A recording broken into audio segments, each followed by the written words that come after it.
It's been, well, I went to a medium and I went under hypnosis, and you know, things that have really garnered maybe a lot of chuckles and not a lot of seriousness from the scientific community. Maybe you can explain to the audience why this is such a passion for you, why even do this, why? I think that this research is so important is because of the sociologic significance it has. And the key case in this way involves Barbro Karlen, who's had memories since childhood of being Anne Frank.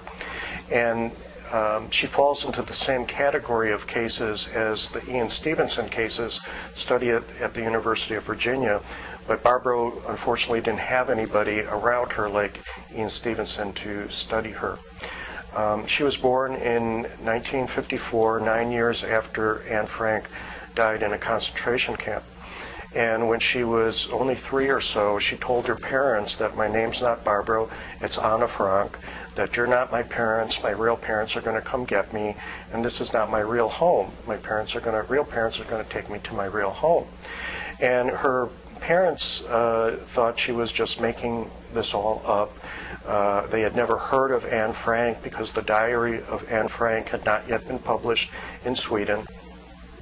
And she basically talked about this throughout her childhood.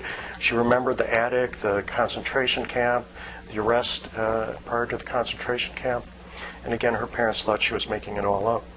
Things changed when she was 10 years old, and by now the diary had been published in Sweden. They knew who Anne Frank was, and they went to Amsterdam. And it was the first time Barbro had ever been to Amsterdam, which is also the location of the Anne Frank house.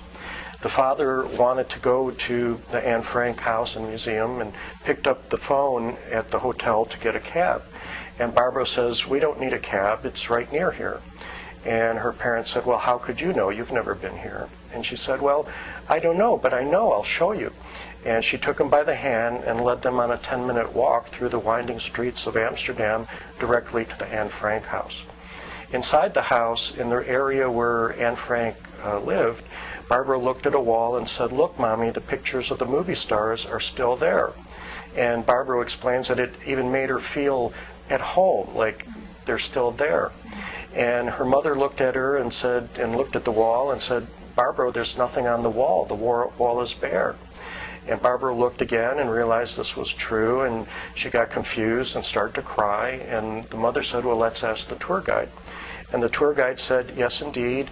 The pictures that Anne Frank had clipped of the movie stars are normally on that wall, but we took them down to be mounted behind glass because everybody was touching them and destroying them."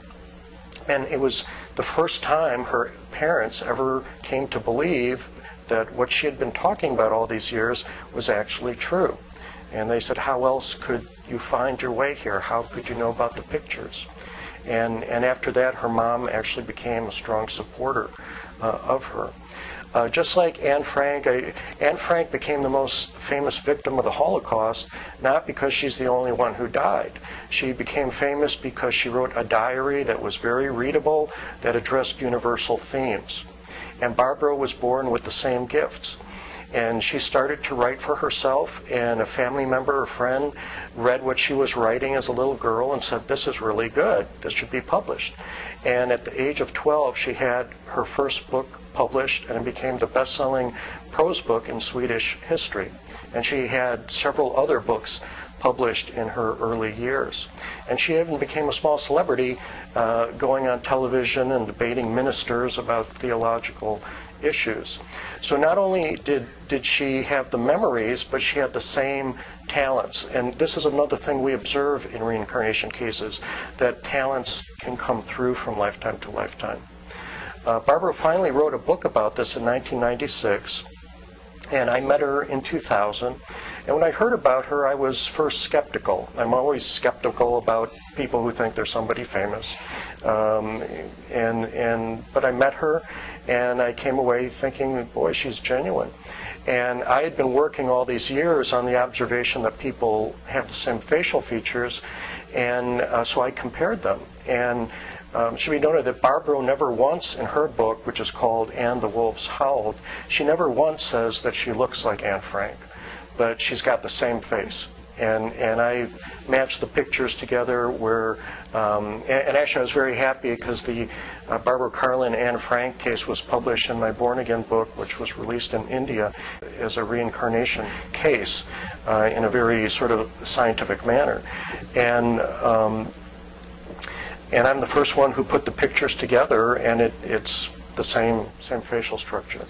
So to me, what's really exciting about this is it shows that we can change religion, ethnic affiliation, and nationality from lifetime to lifetime.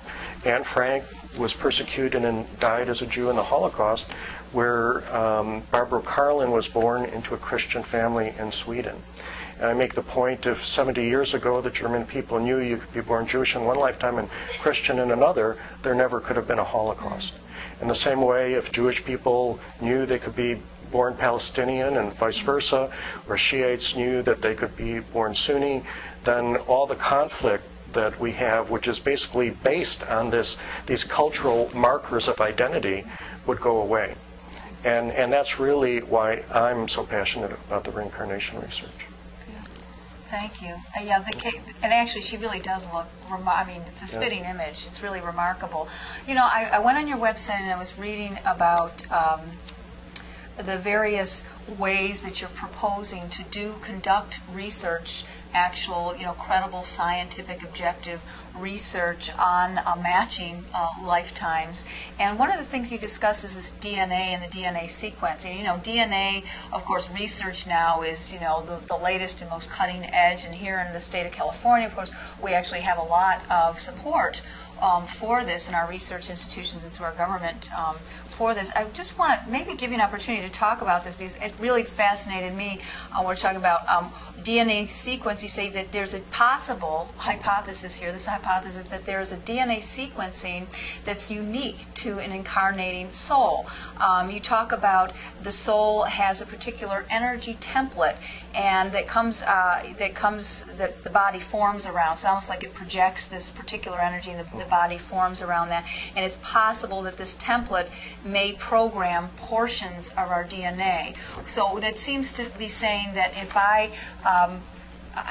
not to be gruesome, if I dug up your grave for another incarnation, I got a little DNA swatch and I match it to your DNA now. Of course, the way we do this with criminal matching and what have you, that could actually be a valid methodology for objectively proving through science reincarnation. Do you want to speak about that? Yeah, and what I'd like to use as an analogy of where we are in terms of biochemical understanding of reincarnation